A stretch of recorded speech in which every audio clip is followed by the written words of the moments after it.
O ministro das Relações Exteriores, Mauro Vieira, se reúne em Washington com o secretário de Estado norte-americano, Marco Rubio. O governo brasileiro tenta reverter o tarifaço imposto pelos Estados Unidos e também pedir que as sanções aplicadas a autoridades brasileiras sejam retiradas. Os Estados Unidos têm interesse nos minerais críticos do Brasil e regras também mais favoráveis para Big Techs. O objetivo do encontro também é preparar uma futura reunião entre Lula e Trump na Ásia. Reinaldo, tá otimista ou tá mais cauteloso? Não, eu em relação a isso, sempre cauteloso, né? O Lula falou sobre como é que é, a nossa relação não foi, não é Não houve uma química, deu uma química, indústria petroquímica. petroquímica, petroquímica, né? Dizendo, olha, foi espetacular. Rapaz, eu tô cauteloso, o Trump, ele é dado a ciclotimias, isso todo mundo sabe. Dois, desde o começo, se alguém pegar o texto que eu escrevi no dia 9 de julho, no UOL, tá ali, eu observei que a carta, que trazia logo de cara a exigência, né, de suspender o processo contra Bolsonaro, termos duros, né, esse julgamento não deveria estar ocorrendo, é uma caça às bruxas que deve acabar imediatamente, falou que era uma vergonha o que estava em curso.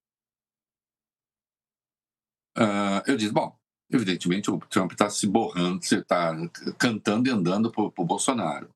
O que ele quer, ele usa o Bolsonaro, não quer dizer que não tenha simpatia pelo Bolsonaro, mas ele usa o Bolsonaro como pretexto. Até porque na mesma carta está lá escrito, se o senhor desejar abrir seus mercados comerciais, até agora fechados, para os Estados Unidos, e eliminar suas tarifas políticas, suas tarifas políticas não tarifárias, barreiras comerciais, nós poderemos considerar um ajuste nessa carta. Então, podemos negociar. E aí anunciava a abertura da investigação pelo Escritório de Representação Comercial dos Estados Unidos, com base na tal seção 301, contra práticas desleais de comércio, anunciava a abertura desse processo. Né? E, de fato, 6 dias depois, o processo foi aberto. Né? E quem fez foi o Jameson Greer, que participa dessa reunião de hoje, às 15 horas, que é o titular do Escritório de Representação Comercial dos Estados Unidos.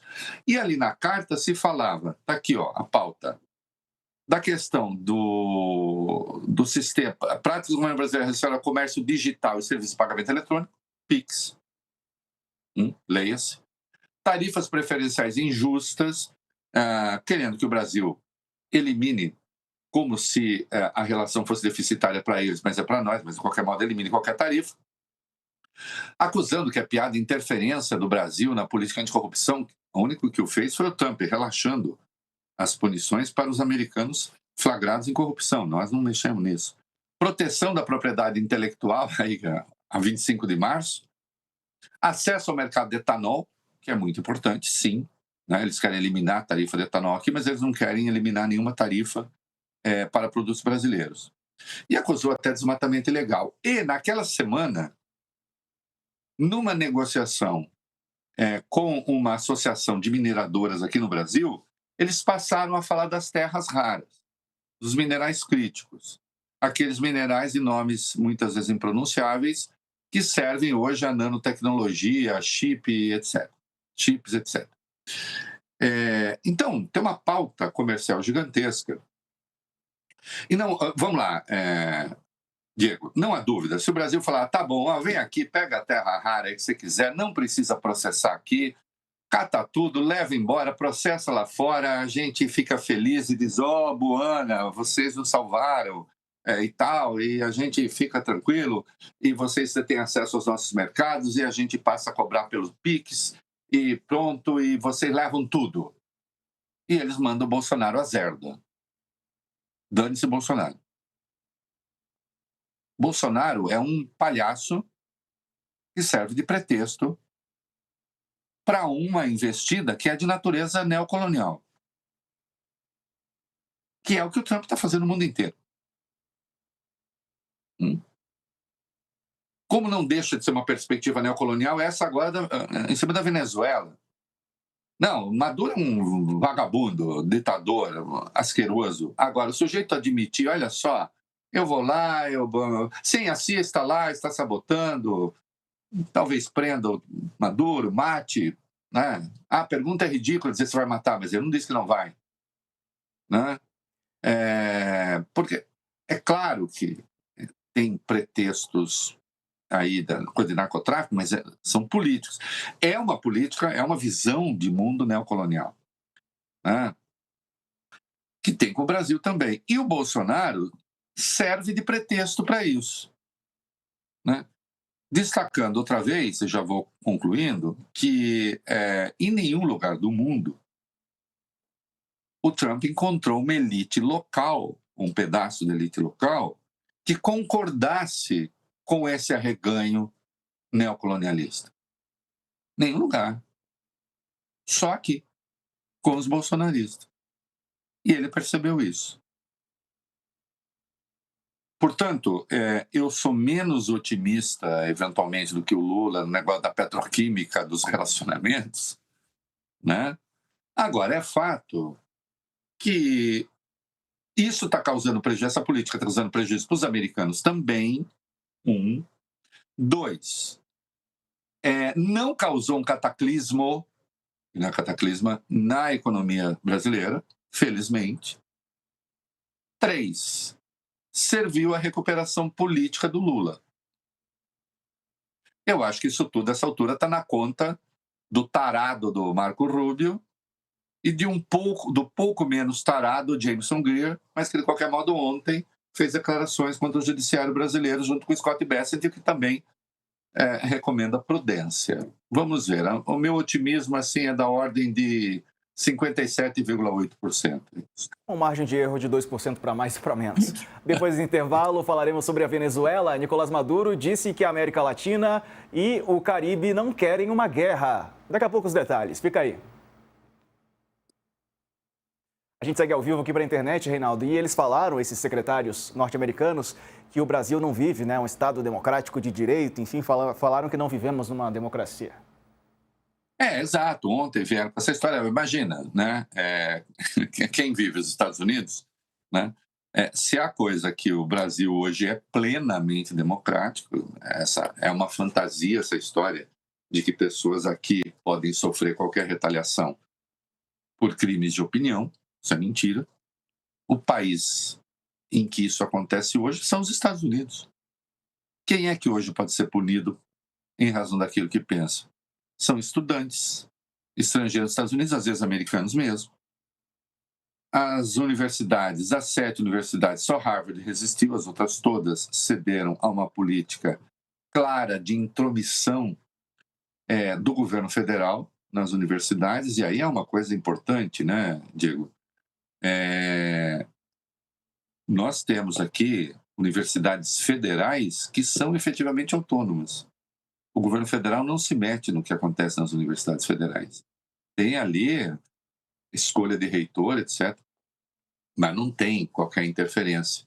Lá nos Estados Unidos, hoje, que a gente tem é interferência do governo federal em universidades privadas, em fundações privadas, né? Entre outras coisas. Pessoas estão sendo punidas nos Estados Unidos por aquilo que escreve nas redes. Para entrar ou sair dos Estados Unidos, uma opinião crítica ao governo americano nas redes sociais pode impedir a entrada de um estrangeiro. Então, onde é que existe a liberdade de expressão? Aqui, né?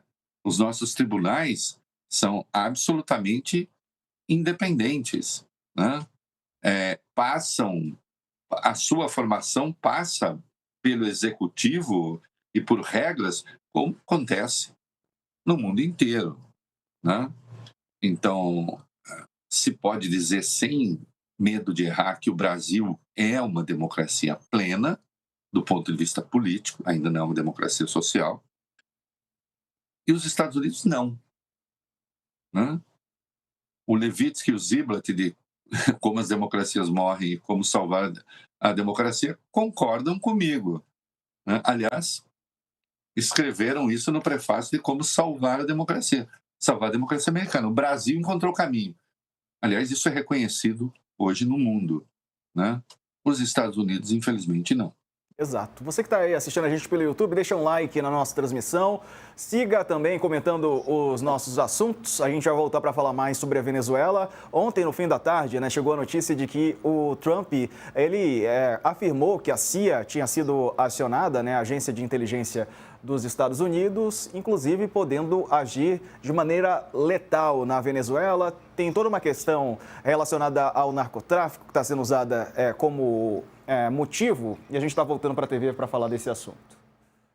O presidente da Venezuela, Nicolás Maduro, disse que a América Latina e o Caribe não querem uma guerra. Ele fez uma declaração horas depois de Donald Trump confirmar ter autorizado a CIA, a Agência de Espionagem Norte-Americana, a realizar operações secretas contra o regime venezuelano. Cerca de 10 mil soldados norte-americanos foram deslocados para a região em 8 navios de guerra e um submarino nuclear perto das águas territoriais da Venezuela. Reinaldo.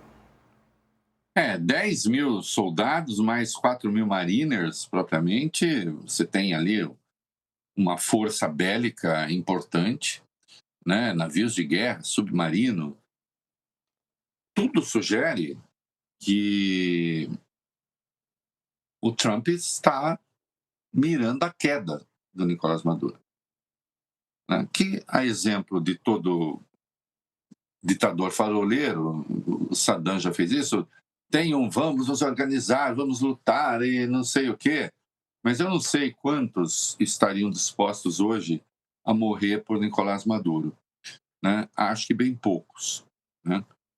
O que a gente precisa tomar cuidado, evidentemente, isso não é bom, não é bom que isso esteja em curso no momento que o Brasil está negociando com os Estados Unidos. Afinal, o Brasil é o país mais importante da América do Sul, a maior economia da América do Sul, né? Essa interferência num país que faz fronteira com o Brasil pode trazer consequências, a depender do que aconteça também para o Brasil. De fluxo migratório, a questão política mesmo, né? Porque, evidentemente, o Brasil não vai endossar, aliás, não há como nenhum país do mundo endossar isso que o Trump está fazendo, qualquer que seja o pretexto. Não pode ser assim. A ideia de que eu vou lá, mobilizo a CIA e tiro alguém, eu mando matar alguém, obviamente é inaceitável. Exato. Até porque ele se dá bem com alguns ditadores, né? Se dá bem com Ele alguns. tem seus ditadores de estimação, ganha avião de ditador, fala o que ele falou daquele tarado com a devida vênia que governa a Arábia Saudita, ele disse assim, é um homem muito gentil, né?